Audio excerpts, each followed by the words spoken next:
د نن ورځې تازه مهم او ډیر لنډ خبرونه له موږ سره په لنډو ټکو کې واورئ. ګرانو لیدونکو السلام علیکم، وخت مو پخیر. ارګ وایي امریکایي چارواکو ویلي چې طالبانو ورسره ژمنه کړې ده چې له تاوتریخوالي به لاس اخلي. ارګ زیاته کړې ده دا څرګندونې د امریکا د دفاع او بهرنیو چارو وزیرانو له ولسمشر غني سره په ناسته کې کړې دي او زیاته کړې ده چې امریکایي چارواکو ډاډ ورکړی دی چې له طالبانو سره د سولې هره هوکړه به په مشروط ډول لاسلیک کیږي.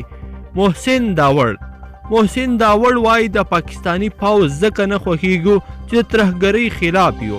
د پښتون ژغورنې غورځنګ مخکښ غړی محسن داوړ د پښتون ژغورنې غورځنګ پر غوښتنو او د پوځ له لوري پر دوی د ترهګرۍ او غدارۍ تورونو لګولو په اړه واشنګټن پوسټ ورځپاڼې ته په یوه مقاله کې لیکلي دي.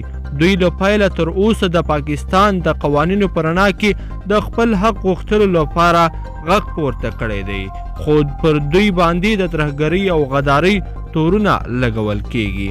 اسوسییټډ پریس امریکا د طالبانو د ورځني تاوتریخوالو کمولو سره هوکړه کړې ده. اسوسییټډ پریس د یو امریکایي چارواکي له خولې لیکلي دي چې امریکا په افغانستان کې د تاوتریخوالي د کمولو په اړه د طالبانو د ورځني وړاندیز سره هوکړه کړې ده چې ژر به عملي شي.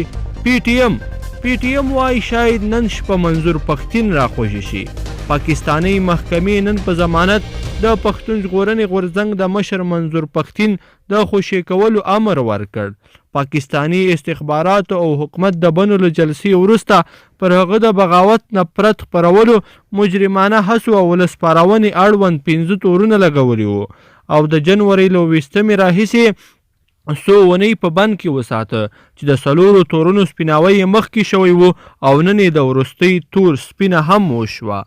ګرانو لیدونکو په دې هیله چې دغه د نن ورځې خبري ټولګه به مو راسره تر پایه پورې لیدلې وي. که چیرې مو دغه ویډیو خوښه شوې وي نو ویډیو د سره لایک کړئ او نور ملګرو سره هم شریک کړئ او زموږ چینل هم سبسکرایب کړئ. تر بلې ویډیو پورې د لوی الله په امان.